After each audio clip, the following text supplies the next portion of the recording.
27 तारीख को, ये भड्डली नवमी, अंशुज साया भारतीय संस्कृति में इसको माना जाता है और ये चतुर्मास से पहले अंशुज साया के रूप में सबसे आखिरी दिवस होता है। इसमें कोई भी शुभ मुहूर्त की आवश्यकता नहीं है, पूरा दिन शुभ है और शुभ नवरात्रि का, गुप्त नवरात्रि का भी अंतिम दिवस है। तो कोशिश ये करें ऐसे में मां भगवती की आराधना कर अपने मंत्रों का जप करते हुए, हमने भी विवेकानंद योगाश्रम में जो करीब करीब पिछले 9 दिनों से यज्ञ चल रहा था उसकी पूर्णाहुति का कार्यक्रम रखा हुआ है। आप उस यज्ञ में भाग लेकर अपने समस्त कष्टों को दूर करने के योग बना सकते हैं, मां भगवती का सानिध्य प्राप्त कर सकते हैं। इस दिन विशेष तौर पर ब्राह्मण भोजन कराएं, कन्याओं का पूजन करें। ग्रह योग दिखा रहे हैं कि आपके लिए, आपको थोड़ा स्वास्थ्य का ध्यान रखने की जरूरत है। ऐसे में मां भगवती का एक स्वरूप है महाकाली का, उनके मंत्र से जप करें, रोगान शेषान न पहंस तुष्टा रुष्टा तु कामान सकलान अभिष्टान त्वामाशितानाम न विपन्नराणाम त्वामाशिता हया श्वेताम प्रयांति। इस मंत्र का जप करने से कहा जाता है मां भगवती काली से समस्त रोग दोष सब दूर होने के योग बन जाते हैं। वहीं 28 जून की यदि बात करें तो 28 जून को पंचांग के अनुसार से आषाढ़ मास के शुक्ल पक्ष की 10वीं तिथि है और बुधवार का अवसर है और ग्रहों का परिवर्तन हो रहा है। चंद्रमा सुबह सुबह सप्तम भाव में आपके प्रवेश करेंगे, सुबह सुबह 5:30 बजे के आसपास चंद्रमा का परिवर्तन का योग है और ये परिवर्तन आपके लिए शुभ दिखाई देता है। गज केसरी योग का निर्माण होगा, लाभ की स्थिति बनेगी भगवती के आशीर्वाद से। इस स्थिति में यदि आपने गुप्त नवरात्रि में अच्छे से पूजा पाठ करा, भगवान का नाम किया, तो धन लाभ के प्रबल योग बनने के चांसेस बन सकते हैं। लाभ की स्थिति आपकी राशि के अनुसार से प्रबल रूप से बना हुआ है, आशा दशमी है। तो ऐसे में विशेष तौर पर भगवान विष्णु का स्तवन करना चाहिए, भगवान विश्वदेव का ध्यान करते हुए, उनका पूजन करते हुए, भगवान विष्णु स्वरूप में उनका पूजन करें, ब्राह्मणों को कुछ अन्न इत्यादि का गरीबों को दान करें, कल्याण के योग बनेंगे।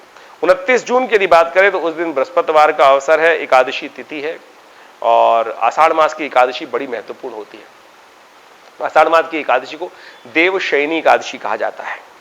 देवशयनी एकादशी का मतलब है कि चतुर्मास वहां से आरंभ होगा विशेष तौर पर और भगवान विष्णु शेष शैया पर विश्राम करने चले जाएंगे।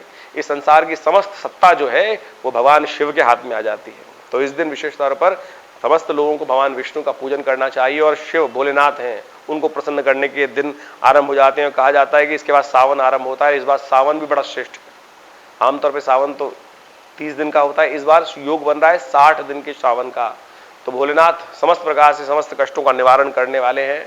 भगवान विष्णु को मनाने में देर लगती है परंतु भोलेनाथ तो एक लोटे से ही, जल से ही प्रसन्न हो जाते हैं और समस्त प्रकार के जो भी वरदान आप मांगते हैं, सब भक्त मांगता है उनके सामने तथास्तु तथास्तु, ये भी हो जाएगा, ये भी हो जाएगा, सब प्रदान करने वाले। इसमें कोई अतिशोक्ति नहीं है, बहुत सुंदर है, इसलिए आप इसको समझ रहे हैं। आपके ग्रहगण दिखा रहे हैं कि विशेष तौर पर लाभ की स्थिति बनी हुई है, गज केसरी योग आपकी राशि में विद्यमान हो रहा है। तो आपको केवल प्रयास करना है माँ भगवती का ध्यान करते हुए। देखिए, आपको मैंने कार्यक्रम के आरंभ में बताया था कि ग्रहों का योगायोग दिखा रहा है कि खासतौर पर मन में भय की समस्या।